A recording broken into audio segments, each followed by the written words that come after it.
Nigerian workers reject and protest the use of armed-strong tactics and deployment of violence against workers by Rivers State government. And I will go straight into the text of the press conference, please. This is to alert Nigerians on the birth of a new progeny of authoritarianism, industrial tyranny, and state-sponsored violence and terrorism against workers and citizens by Rivers State government. The event of the past few weeks confirmed to us and many right-thinking Nigerians that there is a full-fledged blown of despotic rule in Rivers State under the administration and supervision of Governor Wike.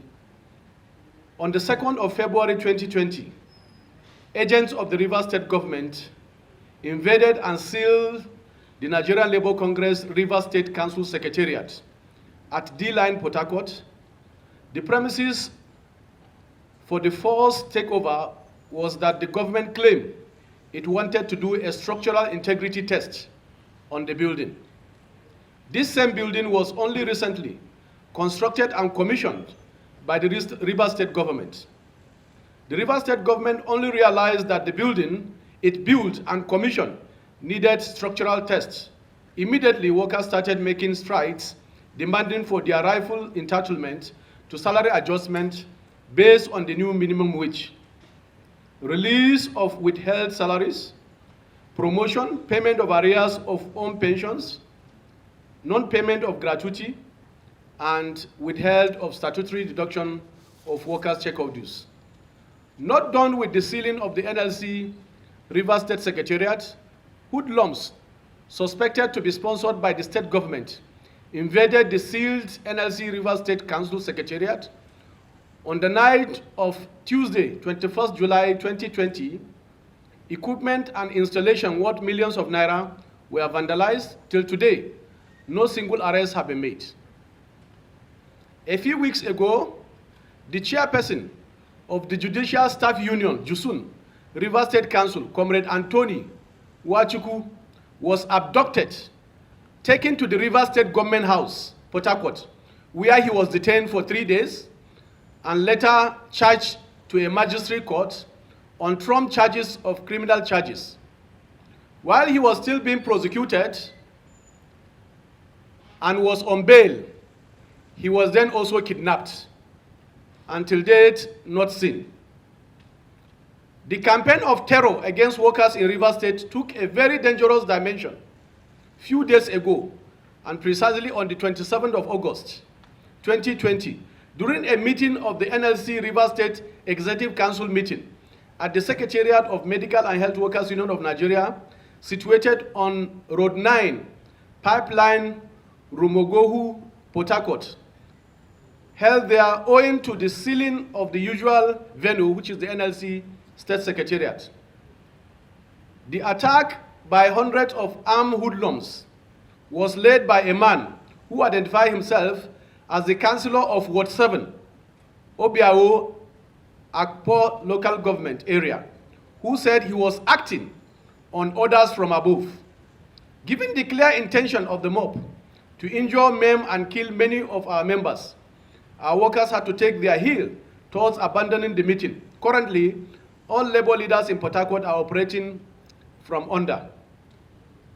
The attack on the leaders of NLC in Rivers State on Thursday, 27th of August, 2020, was only the tipping of a well-calculated attempt by the Rivers State government to investigate, incarcerate, and decimate the leadership of organized labor in Rivers State, just because they demanded for workers' rights. The grand design is to puzzle the voice of river workers who face a disputable industrial ordeal. Fellow citizens, Nigerian workers have never had it so bad under a state governor as Mr. Wike, who now sees himself as a dim god. As the dim god that he believes he is, Mr. Wike has no scruples for the rule of law or basic standards of decency. He had arrogated and appropriated to himself the power of both the executive, the judiciary, the legislature, and the various powers of underground non-state operatives who openly identify themselves as thugs loyal to the governor. Nigerian workers are not cowed and will never be cowed by the cowardly action of the governor to cover our voices. Workers will never succumb to scare tactics. We will continue to demand that the right of workers in the workplace, their safety, and the sanctity of their lives must be respected always, both by government and other private employers of labor. We will never sink from this sacred mandate. Nigerian workers under the auspices of NLC and TUC and our civil society allies in the discharge of our constitutional right will embark on a peaceful process in Har-court, River State, come September 8, 2020, to protest these nefarious acts. The protest is to draw the attention of the world to the following infraction on workers and trade union rights in River State. 1. Act of lawlessness by sealing off the NLC River State Council Secretariat. 2. Witch hunting, persecution, and persecution of trade union leaders on trump-up charges. 3. Non-payment of gratuity and pension to pensioners since 2015 to date. 4. Non-payment of promotion arrears and promotion benefit to all workers in River State from 2015 to date. 5. Withholding of workers' salary. 6.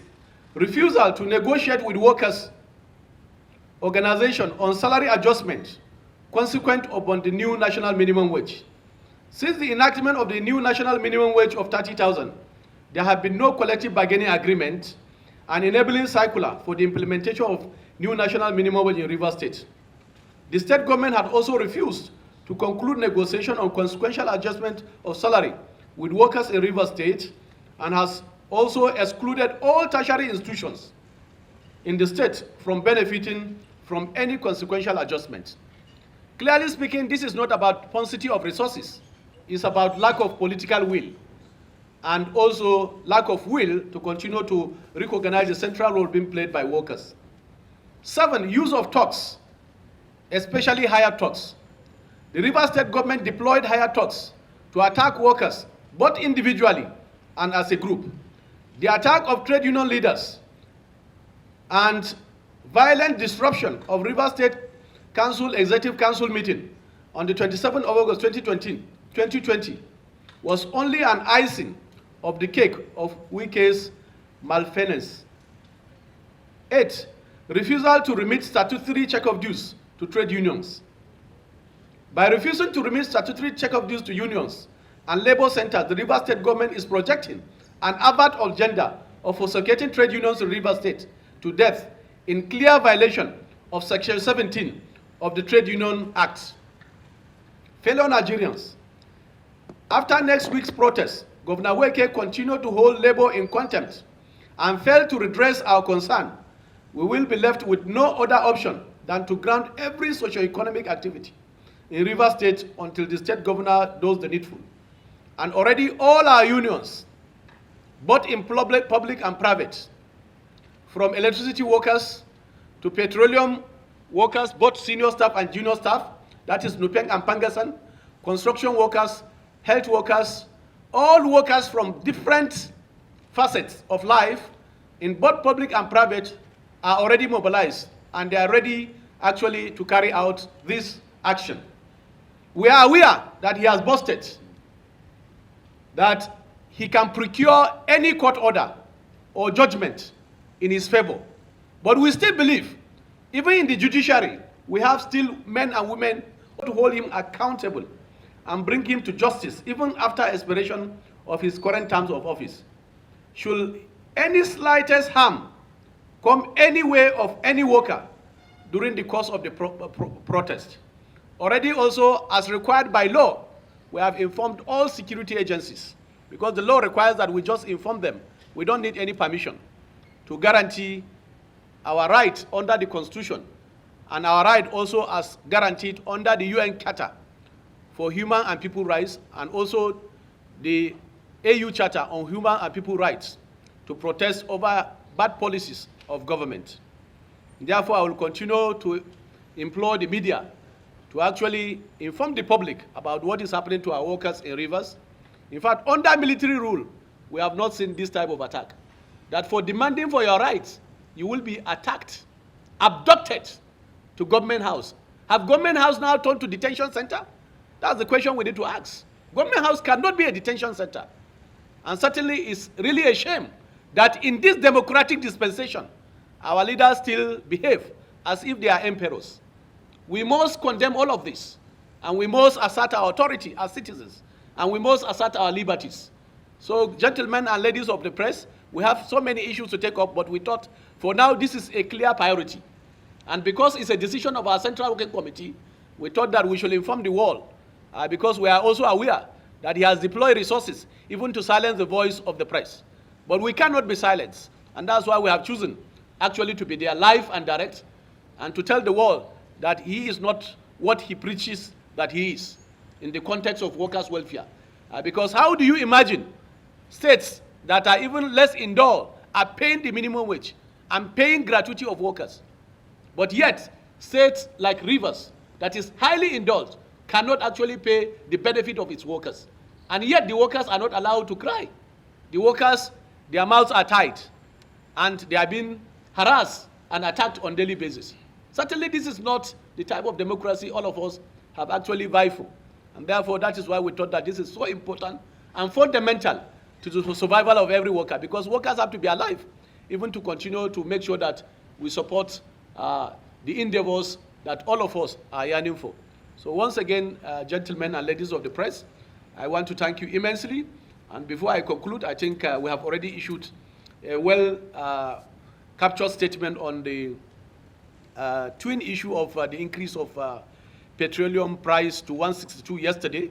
And our organs will also meet to try to fashion out moods of operandi to really bring this issue to an end. On that note, once again, comrade, I thank you immensely for coming. Thank you. To resolve the issue amicably, not leading us to this, failed with Governor Wike. All calls, text messages, and effort failed. He has refused to pick his call. Likewise, his head of service, the chief of staff, and all other personnel that are supposed to involve in resolving this issue peacefully. Now we are pushed to the wall. There is no going back.